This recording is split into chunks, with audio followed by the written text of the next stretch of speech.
Hello guys, good afternoon. बहुत दिनों के बाद आज मैं ये वीडियो बना रहा हूँ। काफ़ी दिनों से मैं वीडियो पोस्ट नहीं कर पा रहा था। काफ़ी वक्त हो गए जब मैंने पहले वीडियो पोस्ट किया था, उसके बाद कंटिन्यूसली मैं पोस्ट नहीं कर पा रहा था, बिज़ी शेड्यूल के कारण थोड़ा।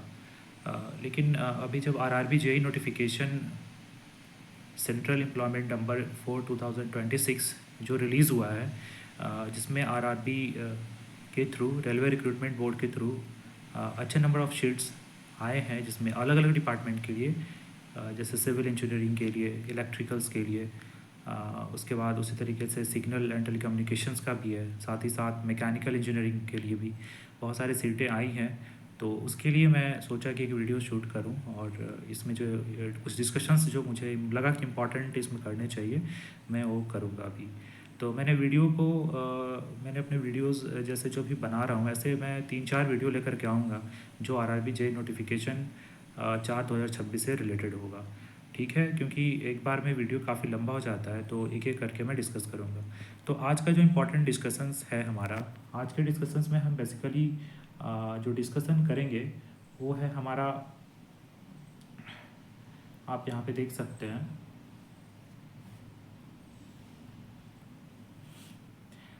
डिस्कशन रिगार्डिंग फॉर्म फिलिंग के बारे में हम लोग डिस्कशंस करेंगे। जैसे हम लोग जब फॉर्म फिल करते हैं तो बहुत बार हमें ये नहीं पता होता है कि फॉर्म फिल करने जा रहे हैं, लेकिन किस पोस्ट के लिए हम फॉर्म फिल करें और उसके लिए मेडिकल कैटेगरी क्या होता है। जब बहुत बार हमें ये भी नहीं पता होता कि किस मेडिकल कैटेगरी में हम फिट हैं, क्योंकि रेलवेज़ में या एसएससी में, खासकर रेलवे में बहुत सारे ऐसे पोस्ट है जहाँ पे मेडिकली आपको फिट होना बहुत ज़रूरी होता है। ठीक है, ये बहुत इंपॉर्टेंट चीज़ है।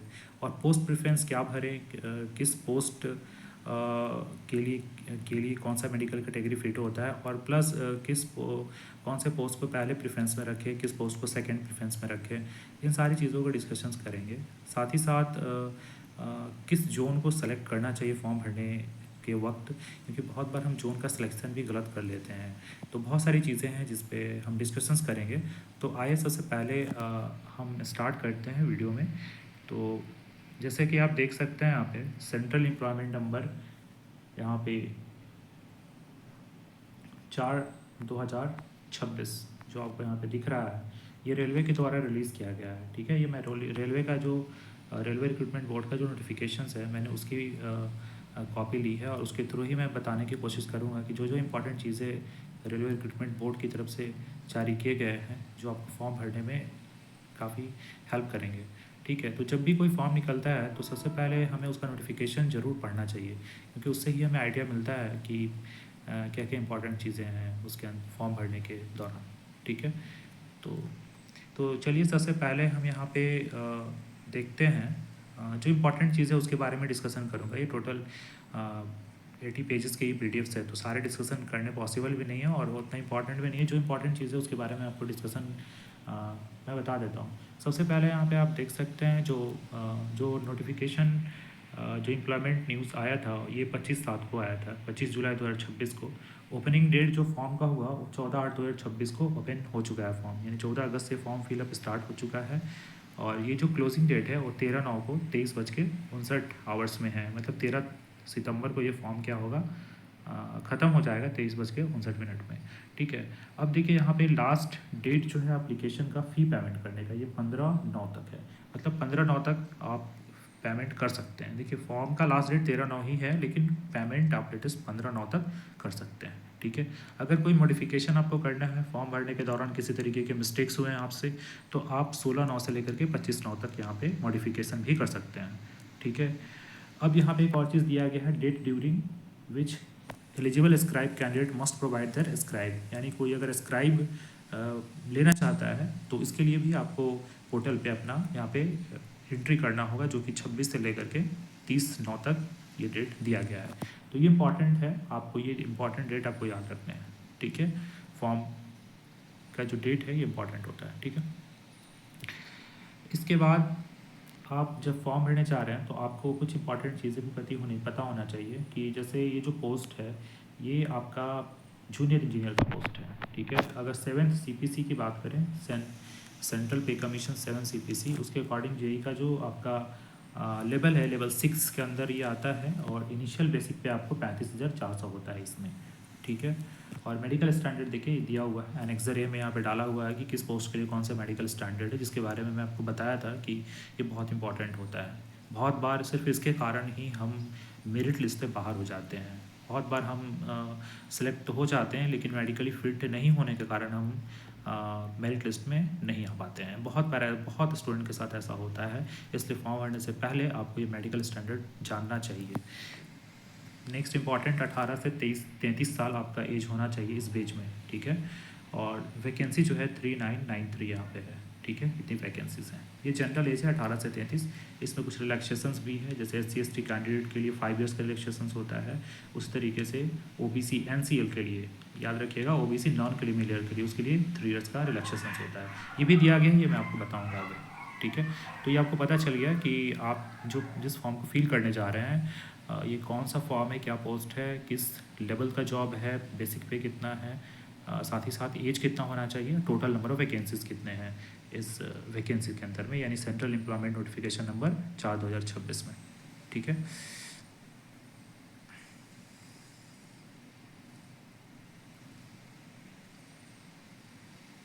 एक इम्पॉर्टेंट चीज़ यहाँ पे दिया गया है, ठीक है, कि जैसे जो भी स्टूडेंट यहाँ पे आपके एजुकेशनल क्वालिफिकेशन की बात कर ले, तो जो भी स्टूडेंट BTech या डिप्लोमा कर चुके हैं, यानी उनके पास डिग्री होना चाहिए, यानी जो आपका फाइनल पासिंग सर्टिफिकेट है वो होना चाहिए। ऐसा नहीं हो कि आप अभी परसुइंग हैं तो आप इस फॉर्म को नहीं भर सकते हैं। यहाँ पे लिखा हुआ है candidate waiting for final results prescribed educational technical specifications are not eligible to apply. मतलब अगर आप वेट कर रहे हैं, रिजल्ट के लिए वेट कर रहे हैं, तो आप इसका फॉर्म नहीं भर सकते हैं। मतलब आप पास होने चाहिए, आपके पास पासिंग सर्टिफिकेट होना चाहिए, ठीक है।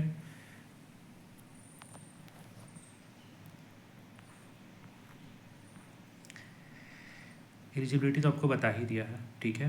BTech या डिप्लोमा होना चाहिए आपके पास में, ठीक है। बाकी जो मेन चीज़ें हैं वो मैं डिस्कस करूँगा। जो कुछ ऐसी चीज़ें जो सबको पता होता है तो आपको भी पता ही होगा, लेकिन कुछ ऐसी चीज़ें हैं जो थोड़ा जानकारी के अभाव में हम गलती कर देते हैं फॉर्म भरने के वक्त। सिर्फ वही चीज़ों के बारे में आज डिस्कशंस करूँगा, ठीक है। बाकी एग्ज़ामिनेशंस का क्या प्रोसीजर्स होता है, कैसे कितने मार्क्स के होते हैं, ये सब नेक्स्ट डिस्कशन करेंगे आगे, जब मैं एक सेपरेट वीडियोस बनाऊंगा उसमें मैं इस चीज़ का बारे में डिस्कशंस करूंगा। अभी फॉर्म भरने से रिलेटेड जो इंपॉर्टेंट चीज़ें हैं उसके बारे में मैं डिस्कशंस करूँगा, ठीक है। हाँ, ये देखिए, ये काफ़ी इंपॉर्टेंट है। ये मेडिकल कैटेगरी बहुत ही ज़्यादा इंपॉर्टेंट है। मैं इसलिए बता रहा हूँ कि बहुत सारे ऐसे लड़के होते हैं जिनका ये बाद में पता चलता है सिलेक्शन के बाद में, तो ये गलती ना हो आपसे भी, इसके लिए मैं ये इस पर विशेष फोकस कर रहा हूँ। देखिए यहाँ पे लिखा हुआ है कि candidate called for DV will have to pass requisite medical fitness test. मतलब जो DV के लिए कॉल किए जाएंगे उनको ये मेडिकल फिटनेस टेस्ट पास होना चाहिए। तो जैसे आप देख सकते हैं A3 category, B1 category, C1 और एक B2 भी आता है, ठीक है। तो पहले आप देख लीजिए A3 कैटेगरी में जो है आपका डिस्टेंस विज़न वो 6/9 या फिर 6/9 विथ ग्लासेस, यानी कि आपका जो आँख का विज़न है, डिस्टेंस विज़न वो 6/9 होना चाहिए। ग्लास के साथ हो तो भी ठीक है, ग्लास के बिना है तो भी ठीक है, ठीक है। डिस्टेंस विज़न, नियर विज़न में आपका 0.6 होना चाहिए, ग्लास के साथ या ग्लास के बिना, ठीक है। इसके साथ आपको colour vision, binocular vision, night vision and mesopic vision, ये सारे जो स्टैंडर्ड है ये पास होने चाहिए, तो ठीक है। तो ये चीज़ ध्यान देना चाहिए, खासकर जो लोग ग्लास लगाते हैं उनको इस चीज़ का ध्यान देना चाहिए कि आपका जो ग्लास का पावर है वो कितने का है। ये लिखा हुआ है 2 डायोप्टर से ज़्यादा का नहीं होना चाहिए, ठीक है। तो ये चीज़ ध्यान देंगे आप। B1 कैटेगरी में जब आते हैं तो अब 6/9 जो है या 6/12 विथ और विदाउट ग्लासेस, ठीक है। मतलब पावर एक्सेडिंग नॉट 4 डायोप्टर, यानी 6/9 या 6/12 होना चाहिए विथ और विदाउट ग्लासेस। और डायोप्टर जो है पावर जो है 4 डायोप्टर से ज़्यादा नहीं होना चाहिए। B1 कैटेगरी की बात कर रहे हैं। इस तरीके से जो है नियर विज़न 0.6 विथ और विदाउट ग्लासेस होना चाहिए आपका, ठीक है। इसी तरीके से colour vision, binocular vision, night vision या मेसोपिक विज़न में भी इस टेस्ट में भी आपको पास होना पड़ेगा, ठीक है। ये B1 कैटेगरी का है। C1 में अगर आप आते हैं तो C1 में कुछ थोड़ा सा डिफरेंस है। ये यहाँ पे 6/12 से 6/18 ये आपका डिस्टेंस विज़न है विथ और विदाउट ग्लासेस, और नियर विज़न 0.6 और 0.6 विथ और विदाउट ग्लासेस, ठीक है। यहाँ पे C1 कैटेगरी में यहाँ पे बाइनोकुलर विज़न, नाइट विज़न और मेसोपिक विज़न का टेस्ट नहीं होता है, ठीक है। तो ये 3 मेडिकल कैटेगरी आपको ध्यान में रहना चाहिए, A3, B1 और C1, और एक B2 भी होता है, ठीक है। तो ये मेडिकल कैटेगरी आप इसमें देख लें कि किस मेडिकल कैटेगरी में आप फिट होते हैं। फिर मैं आपको जब अगला वीडियो लेकर के आऊँगा वहाँ पे बताऊँगा कि मान लीजिए कि ये पोस्ट है, उसके लिए मेडिकल कैटेगरी B1 है, इस पोस्ट के लिए मेडिकल कैटेगरी A3 है। तो आपको पता होना चाहिए कि इस पोस्ट के लिए मेडिकल कैटेगरी A3 है, तो क्या आप A3 के लिए एलिजिबल हैं, क्या आपने ये मेडिकल कैटेगरी देखा है, क्या इस मेडिकल कैटेगरी के अकॉर्डिंग आप फिट हैं। ये बहुत ज़रूरी चीज़ है, ठीक है। तो ये चीज़ आप एक बार ध्यान ज़रूर दीजिए जब फॉर्म आप भरिए, ठीक है। ऐसा नहीं कि आप फॉर्म भर रहे हैं और आप अगर A3 मेडिकल कैटेगरी का फॉर्म भर रहे हैं बट आप A3 मेडिकल कैटेगरी को जो है सेटिस्फाई नहीं करते हैं। आपका जो आँख है, इस जो फिटनेस है, ये जो विज़न फिटनेस है, इसके अकॉर्डिंग आप फुलफ़िल नहीं करते हैं। तो आप अगर एग्ज़ाम पास भी कर जाते हैं और मेडिकली अनफिट है तो आपका जॉब नहीं हो पाएगा, आप मेडिकली अनफिट कर दिए जाएंगे, ठीक है। तो इस चीज़ का विशेष ध्यान रखें फॉर्म भरने के वक्त। तो ये थर्ड इम्पॉर्टेंट चीज़ आपको मैंने बताया। पहला तो बताया कि फॉर्म का डेडलाइन क्या है। दूसरा मैंने बताया आपको कि आपका क्वालिफ़िकेशंस क्या होना चाहिए, और आप जो है फॉर्म भरते वक्त आपका जो सर्टिफिकेट है वो होना चाहिए। अगर आप वेटिंग है या आप परसुइंग है तो आप इस फॉर्म को नहीं भर सकते हैं।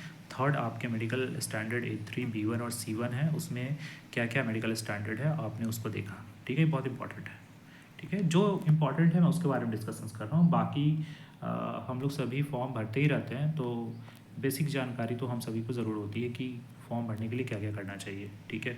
मैं आपको ये बिल्कुल नहीं बताऊंगा कि फ़ोटो का साइज़ क्या होता है, सिग्नेचर कैसे करना है। ये सब चीज़ आप वीडियो देखेंगे नॉर्मल जो यूट्यूब पे अवेलेबल है, वहाँ आप देख के आप समझ सकते हैं फॉर्म कैसे भरना है, जो हमेशा से हम भरते आते हैं, ठीक है। ये चीज़ आप देख लेंगे किस तरीके से फॉर्म भरना है, यूट्यूब वीडियो बहुत सारे अवेलेबल है। मैं इंपॉर्टेंट चीज़ें बता रहा हूँ जो कि इंटरनल चीज़ें हैं, जो कि बहुत बार नहीं पता होता है, उसके बारे में बता रहे हैं, ठीक है। देखिए एज रिलैक्सेशन के बारे में मैंने आपको बताया था, यहाँ पे भी दिया हुआ है। तो एज का रिलैक्सेशन आप देख लीजिए यहाँ पे। SC/ST कैंडिडेट है उसके लिए 5 ईयर्स का एज का रिलैक्सेशन है यहाँ पे दिया हुआ है। OBC NCL 3 years. याद रखिएगा OBC NCL non creamy layer में जब आते हैं तभी आपको रिजर्वेशन का बेनिफिट मिलता है। अगर आप क्रीमी लेयर के अंदर आते हैं तो ऐसा कोई भी बेनिफिट नहीं मिलता है, ठीक है। तो ये चीज़ आपने देख लिया, ठीक है। फ़ीस देख लीजिए एक बार, कितना आपको फॉर्म का फ़ीस लगेगा। ये तो बताने की चीज़ें नहीं है, नोटिफिकेशंस में 500 लगेगा, ठीक है। जनरल कैंडिडेट के रूप में आप आते हैं तब, SC/ST में आते हैं या फीमेल कैटेगरी में हैं या फिर इकोनॉमिकली बैकवर्ड क्लासेस में हैं तो ये 250 रुपये लगते हैं, ठीक है। ये भी आप लोग ऑलरेडी जानते हैं, ठीक है। बाकी मोड ऑफ फी पेमेंट्स क्या है ये भी आपको पता है। रिफ़ंड होता है फर्स्ट स्टेज CBT, अगर आप पास हो जाते हैं तो आपको ये पैसा रिफ़ंड भी किया जाता है, तो ये भी है। ये नॉर्मल चीज़ें हैं, ये सबको पता है हम लोगों को, ठीक है। जो इंपॉर्टेंट चीज़ है उसके बारे में अब देखिए। OBC जो है ये बहुत इंपॉर्टेंट है। OBC जो आप बनाते हैं ना OBC, तो OBC याद रखिएगा जो फॉर्म है यहाँ पे लिखा है साफ साफ 1 अप्रैल 2026 के बाद का होना चाहिए, but not later than closing date of the online application. यानी कि जो क्लोजिंग डेट है 13 सितंबर, उसके बाद का नहीं बना होना चाहिए। बट आपका इस फाइनेंशियल ईयर 1 अप्रैल 2026 के बाद का ही सर्टिफिकेट बना होना चाहिए। बट बहुत सारे लोगों को पास नहीं होता है और फॉर्म लास्ट डेट में भरते हैं तो नहीं हो पाता है। तो उसके लिए क्या करना है, उसके लिए आप देखिए सेफ साइड अगर आप चलना चाहते हैं तो आपका ये कैटेगरी क्राइटेरिया फुलफ़िल करना चाहिए आपको। लेकिन फिर भी अगर आपके पास नहीं है और फॉर्म भरना ही है तो एटलीस्ट आपके पास जो पुराना OBC सर्टिफिकेट है, याद रखिएगा OBC NCL non creamy layer certificate. और एक चीज़ इंपॉर्टेंट और भी है जो आप ध्यान दीजिएगा कि OBC जो NCL है आपको कम से कम SDO लेवल का होना चाहिए, कम से कम SDO लेवल का होना चाहिए। RO लेवल जो होता है हमारे ब्लॉक में, इससे काम आपको नहीं चलेगा, ठीक है। तो SDO लेवल का आपका OBC NCL होना चाहिए। ये बनता कैसे है, पहले आपको RO से बनाना पड़ेगा, RO से बनाने के बाद आपको फिर SDO के लिए अप्लाई करना पड़ेगा, फिर आपका SDO का बन जाएगा, ठीक है। इसके बाद बहुत लोग DM का भी बनाते हैं, तो आप DM का भी बना सकते हैं अगर आपके पास उतना टाइम है तो। अदरवाइज एटलीस्ट SDO लेवल का तो आपको चाहिए ही चाहिए, ठीक है। तो इस चीज़ का विशेष रूप से आप ध्यान रखेंगे। तो मैं ये बात कर रहा था कि अगर 1 अप्रैल 2026 का आपके पास नहीं है तो आप उससे पहले का अगर है 1 साल के अंदर का तो आप अप्लाई कर दीजिए, और बाद में DV के वक्त आप टाइम लेकर के इस चीज़ के बारे में आप बनवा करके आप सबमिट कर सकते हैं, लेकिन फिर भी आप इतना रिस्क ना लें। आप अगर आपके पास टाइम है तो आप बनवा के ही अप्लाई करें, ठीक है। वो मैं लास्ट ऑप्शन बता रहा हूँ क्योंकि आपको फॉर्म तो भरना ही है सभी, तो लास्ट में आप क्या करेंगे, जो आपके पास अवेलेबल है वहाँ से आप फॉर्म को भर सकते हैं, लेकिन रिस्क ना लें। अगर आपके पास टाइम है तो आप बनवा के फिल करें, ठीक है। मैं आपको ये चीज़ इसलिए दिखा रहा हूँ नोटिफिकेशन से, क्योंकि आपको पता हो कि मैं नोटिफिकेशन से ही बात कर रहा हूँ, मैं अपनी बातें नहीं कर रहा हूँ। जो चीज़ें नोटिफिकेशन में लिखी हुई है मैं वही बात कर रहा हूँ, ठीक है। बाकी SC ST कैंडिडेट्स है तो उनके लिए आप वैसा कुछ मैंडेटरी नहीं है, पुराना वाला SC ST सर्टिफिकेट होता है तो भी उनका काम चल जाता है, ठीक है। लेकिन खास करके जो OBC NCL कैटेगरी में आते हैं उनके लिए ये होता है। देखिए जो मैंने आपको बताया यहाँ पे अभी मेंशन किया गया है, जैसे आपको सब डिविजनल मैजिस्ट्रेट या SDO से, बाकी अलग अलग और बहुत सारी चीज़ें दी हुई है, district magistrate, additional collector, deputy commissioner, ये जहाँ से भी आप बनवा सकते हैं, लेकिन एटलीस्ट आपका SDO का होना चाहिए, ये चीज़ आप ध्यान रखें। जो इम्पोर्टेंट है मैं उस चीज़ के बारे में आपको डिस्कसन कर रहा हूँ। बाकी ये सब चीज़ें हैं जो फिजिकल डिसेबिलिटी के अंदर आते हैं, वो इस नोटिफिकेशन को फॉलो कर सकते हैं। आप ऑफिशियल नोटिफिकेशंस को रेलवे का RRB से डाउनलोड करके आप एक बार भी आप खुद भी देख सकते हैं उस चीज़ के बारे में, ठीक है।